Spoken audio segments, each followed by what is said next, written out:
আজকে আমি ইলশার মাছ দিয়ে পোল্লা আলু ঝোল করবো, সেই জন্য এটি চোকাত করে বসে দিছি। আসসালামু আলাইকুম, কেঙ্কা আছেন তোমরা সবাই? তো কড়ার মধ্যে তেল দিয়ে তেল কিন্তু গরম হয়ে এলে আমি এটি ইলশার মাছগুলা ভাজে লিমো। আমি ইলশার মাছ বেশি ভাজি না কো, কাঁচাই আন্দি। তবে এইবার এই মাছটা আমি ভেজে লিমো, কারণ এই তরকারিতে এই মাছটা ভেজে নিলে বেশি স্বাদ লাগে। তো আমি মাছের এই পিঠ ও পিঠ ভালো করে ভেজে নিনো, ভেজে নিয়ে মিচানা তুলে লিমো, মিচানা পরেই তো তুলে নিয়ে এই যে এখন আমি তুলে লাউছি, তুলে নিয়ে এটি আমি পোলা ভেজে লিমু আর আলু ভেজে লিমু। আর এই পোলাটা না ভেজে রান্না করলে অনেক বেশি স্বাদ লাগে। তা আমি দেখেছি আমাকে মা যখন ইনকাকে রান্দিচ্ছিল তখন আমার অনেক ভালো লাগছিল, তো সেটাই আজকে আমি তোমার সাথে শেয়ার করছি। পোলাগুলা আমি ভালো করে ভেজে লিমু, আর এই ইলশার মাছের তেলত পোলাগুলা ভাজলে অনেক স্বাদ লাগে। তো পোলা আমার ভাজা হয়ে এলে আমি তুলে লিমু, তুলে নিয়ে এই তেলতে আমি আবার আলুগুলাও ভাজে লিমু। অতিরিক্ত বেশি ভাজার কোনোই দরকার নাই, মিচ্ছে না, হালকা হালকা লাল লাল হয়ে আলে তুলে লওয়া লাগবে। তেঙ্কাকে একদিন আন দেখায় দেখা পারেন কেঙ্কা লাগে তোমাকে কাছে। তো আমার পোল্লা ভাজা কিন্তু শেষ, আমি তুলে লাউছি।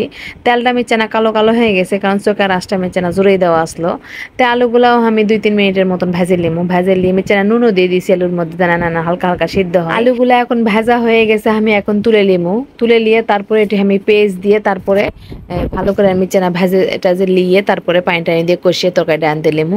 আর এই তরকারিটা আন্দা বেশি কঠিন লয়, কেউ বেশি মশলাও লাগে না। ইলশার মাছত আমি কোনো মশলাই খাই না।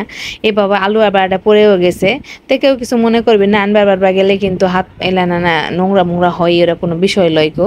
কারণ অনেকেই পরিষ্কার হাড়ি পাতিল দেখায়, আসলে আমার কাছে আনবার গেলে মিচ্ছে না হাড়ি পাল্লা কালো কালো কুচকুচা ময়লা টেলা হয়। তো এই তো পুরা পুরা তেলত কালো তেলতে আমি পেস্ট দিয়ে দিছি, দিয়ে ভালো করে আমি নুন দিয়ে একে মিচ্ছে না ভেজে লিমু। তারপরে এটি আমি দিয়ে দিমু গুঁড়া পত্তা আর হলদির গুঁড়া, এই দুটা দেওয়ার পরে আবার আমি দিয়ে দিমু পানি। এই হলদির গুঁড়া পত্তাটা এই তেলের মধ্যে দিলে এটার তরকারি কালারটা অংটা বেশি সুন্দর আসে, সেই জন্য আমি ইঙ্গাকে তরকারিটা আনদি।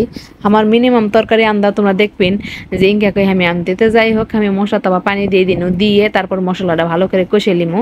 2-3 মিনিট কষানো হয়ে গেলে তারপর ঢাকনটা তুলে এই দিয়ে এখন আমি দিয়ে দিমু আলু আর পোলাটা।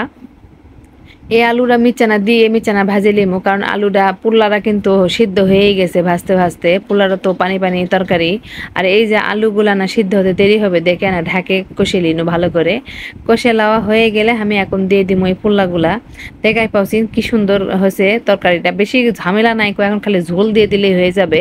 তাই অনেক সহজ করে আমি তরকারিটা আনদি, তোমাকে মন চাইলে তোমরা একদিন আনতে খাই দেখা পারেন। তাই আমার কষানো টষানো হয়ে গেছে, এই যে আমি এখন পানি দিয়ে ঝোল দিয়ে দিমু। আমার তরকারি আন্দা পুরাই শেষ, বলক চলে আসলেই তারপরে আমি মাছগুলা দিয়ে দিমু, কারণ বলক আসার আগে মাছ দিলে আমার কাছে ক্যাঙ্কা ক্যাঙ্কা লাগে, ভালো লাগে না বেশি একটা। তাই তো তরকারি বলক চলে আসছে, এখন আমি মাছগুলা আমি দিয়ে দাওছি, দিয়ে 5 মিনিটের মতো তরকারিটা জাল দিয়ে নিমু, আর কিছুই করা লাগবে না কো। তো ঢাকন দিয়ে ঢাকে আমি আরো 5 মিনিট জাল করে নিমু। এর মধ্যে আমার তরকারি হয়ে গেছে দেখায় পাচ্ছেন। 5 মিনিট পরে ঢাকন তুলে নিয়ে তারপরে মিচানা নুনটা চেক করে নুনটা দিয়ে দিন, নুন না কম হসলো। তাই আমার তরকারি শেষমেশ হয়ে গেছে। তো সবাই ভালো থাকবেন, সুস্থ থাকবেন। ভিডিওটা কেমন লাগলো অবশ্যই কমেন্টে করবেন, আর একদিন হলেও রান্দে খাইয়ে দেখবেন, ভালোই লাগবে ইনশাআল্লাহ। সবাই ভালো থাকবেন, আল্লাহ হাফেজ।